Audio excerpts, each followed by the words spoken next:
Hey everybody, welcome back to Dealer Reinsurance Secrets, where we're getting behind the lines on how dealers are getting foursquared.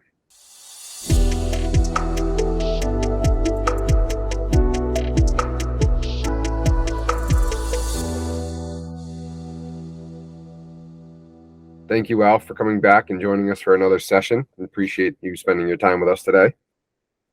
I'm glad to be here. Thank you for having me. Not a problem. Today we are going to be discussing reinsurance structures and how dealers are not getting the full truth and not being told how they could do reinsurance and build their structure the right way for them. So to start, I wanted to talk about how often it is that dealers end up getting put in the wrong structure based off of where they start, where they're going, and what their goals are. Because in the world of reinsurance, and when it comes down to structure, for the majority of the structures, you can make changes. And you can make changes on the fly pretty easily. And dealers aren't aware of that. And that's something that most agents reserve and hold to their vest, so that way they can, be the guy, be the gal, be the person that holds all the information to themselves and has the upper hand. Where what I see is, in the world that we live in, a true partnership is how it should be when it comes to a reinsurance. You should get the benefit of knowing everything and being able to ask the questions and getting the right answers. I would agree with that. I know that from your standpoint, setting up and building a dealership, it was important to you on knowing all the ins and outs of all the structures. And one of the things that I want before we get into the next part is to discuss with you how it is that you decided whether you were going to go forward with where you were beginning, where you were going, or what your end goal was when setting up the structure, knowing that you can adjust on the fly. Because I know how you set yours up. You set yours up for the future. Definitely. Well, Sean, I think that there's a couple of things that you touched on that are very important to talk about. And let's just start off from the point that you mentioned that there's different structures available. Most dealers that I meet and I talk to, they don't know that. They know that reinsurance is reinsurance, and reinsurance should be something that they can do, and it's like an additional bonus that they get maybe someday. When in reality, you and I know that reinsurance itself, it's like your service department or your parts department or your body shop in your dealership. It's a department on its own, and you have to drive it just like you have to drive your service, sales, and parts. You have to drive it in order to get the best results. But if you don't know where the steering wheel is, or if you don't know where the shifter is, or what power your vehicle has, right? You don't know how fast to push it. You don't even know how to drive it. And dealers end up relying on insurance companies and agents that are feeding them information in trickle form in order to make those decisions. So the first thing that I think we ought to talk about is the fact that there are other structures that dealers just don't know about. And that secrecy, the fact that they're keeping that behind the lines, that information behind the lines, doesn't allow dealers to make the best informed decisions for their business. So that would be kind of the departing point from that perspective. And when you look at structures, how do you determine what structures? I mean, I guess let's start there. What structures are available for a dealer? Well, there's a few different ones. There's a walkaway program where they have no risk, but they have no reward. There's a retro program where there is no risk, really only reward if there is a reward to be had at the end. There's a CFC, a controlled foreign company, where you actually invest into it. It is a risk reward program. A NCFC, which is a non-foreign controlled company, where that is a lot of different aspects, a lot of additional tax benefits, a lot harder to get your money out of and utilize that money.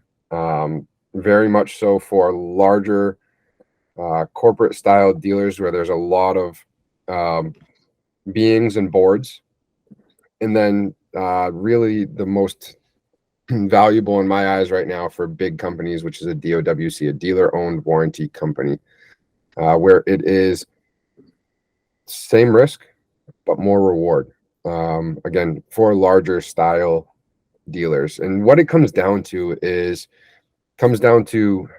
size of your store or stores, how many units you're doing, how many contracts you're seeding into whatever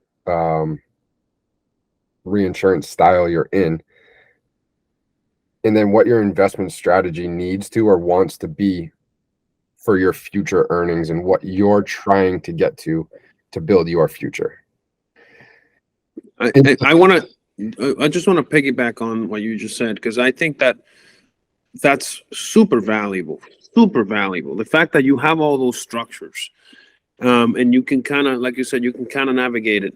Where I wanted to piggyback is that there's an important aspect in deciding that structure, at least for me, when I was setting up the dealership, and that is what the business needs are today versus in the future.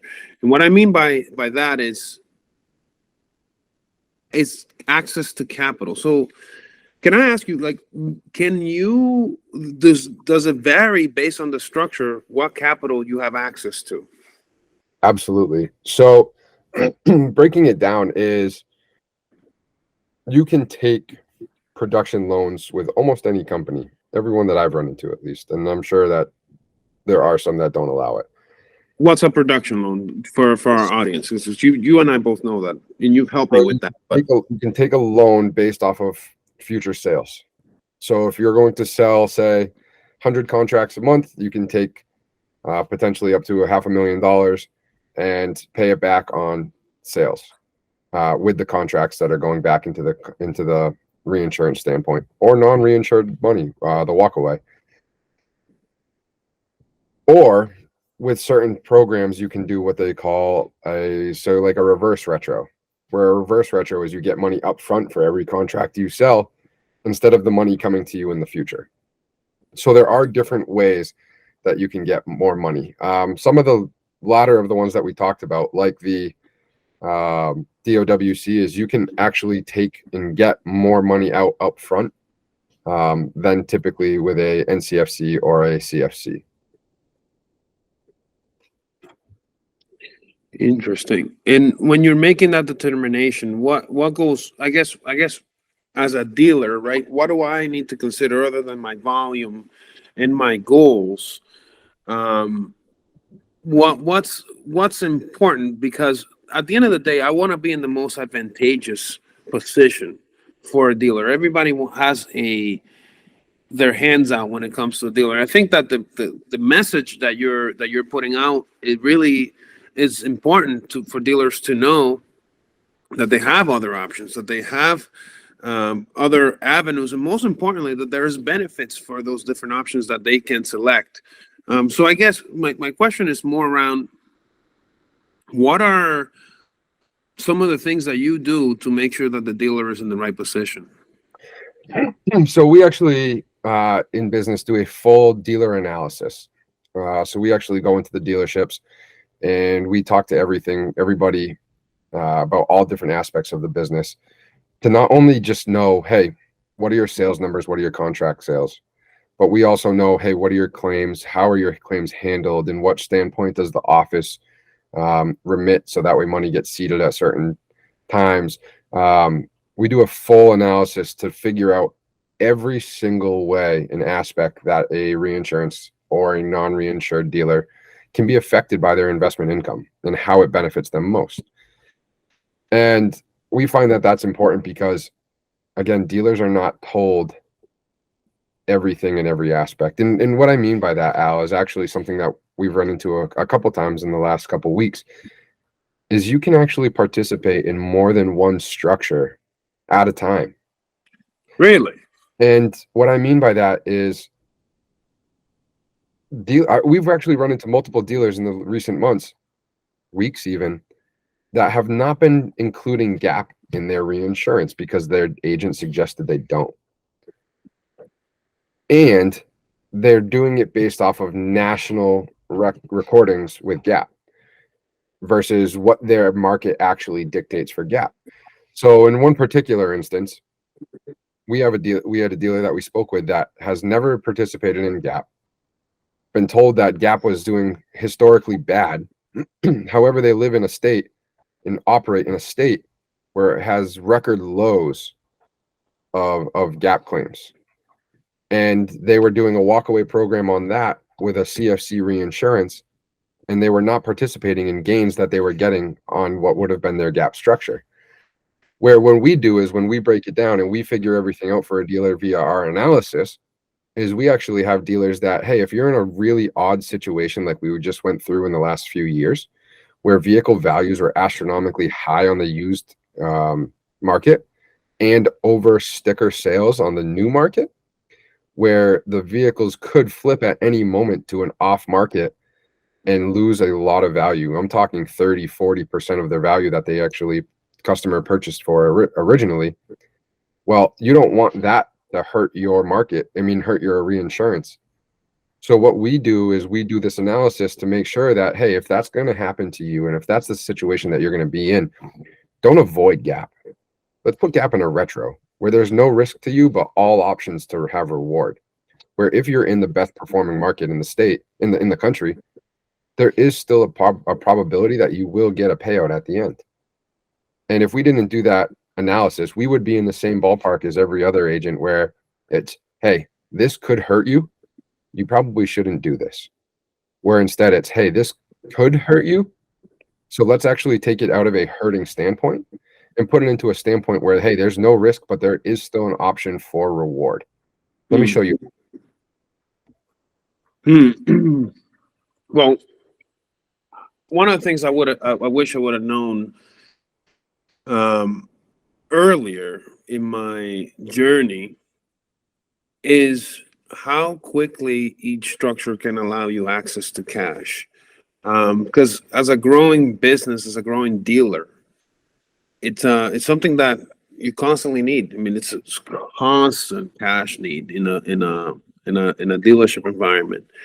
What are some of the things that reinsurance can help with when it comes to structure as far as getting cash? I know that you talked about production loans and about having the access to it, but I guess specifically, what are some of those things that you guys can help dealers with when it comes to getting cash? Or not maybe you guys, but just what dealers have as an option, right? Well, when you do have a reinsurance structure, you don't just have to do loans based off of future production.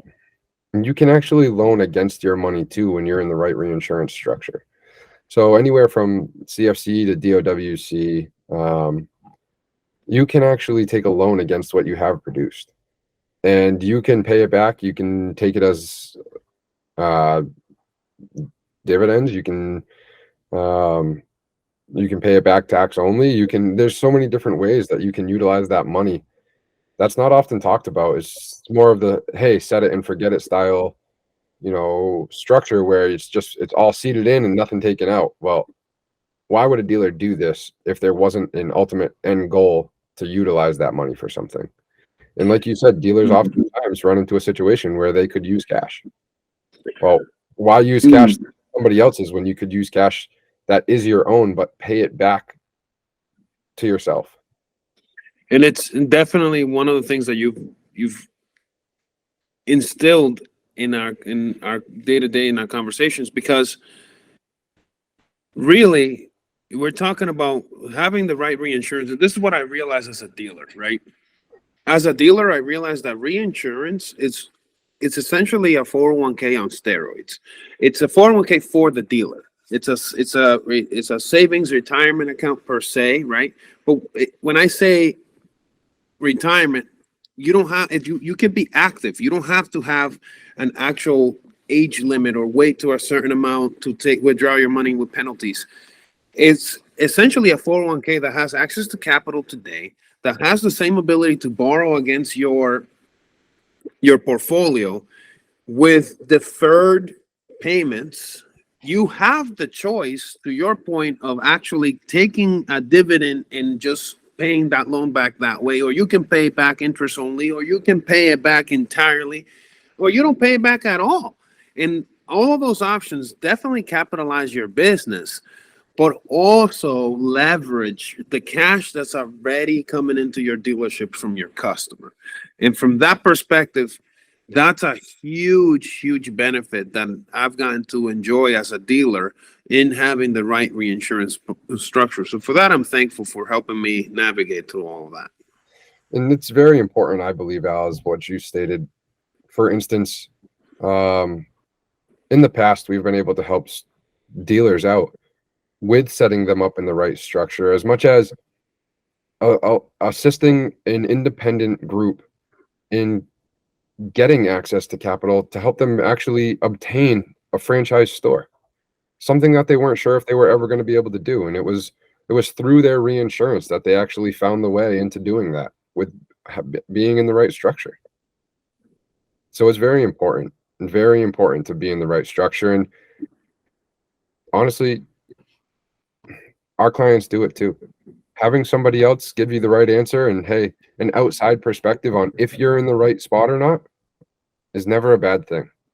So what would you say if a dealer is listening to this, a dealer like myself is listening to this, and they want to either learn more about the right structure or how they can leverage the structure to get cash in their store if the things are tight? What would be kind of the best way to do so? Al, as we're buttoning this up, one of the things I would like to say is, if you're looking to figure out if you have access to capital, if you want to know if you're in the right structure, if you want to know if you're in a structure that's not being most beneficial, you might be not in the wrong structure, but not in the most beneficial structure. If you're looking to develop your future and not just stick with what you were originally told, 10, 15, 20 years ago, things have changed. The business has changed, and the proper structure for you may have changed. So my suggestion would be, reach out, click the link below, and let us know how we can help you out, and we'll let you know how you can be helped out.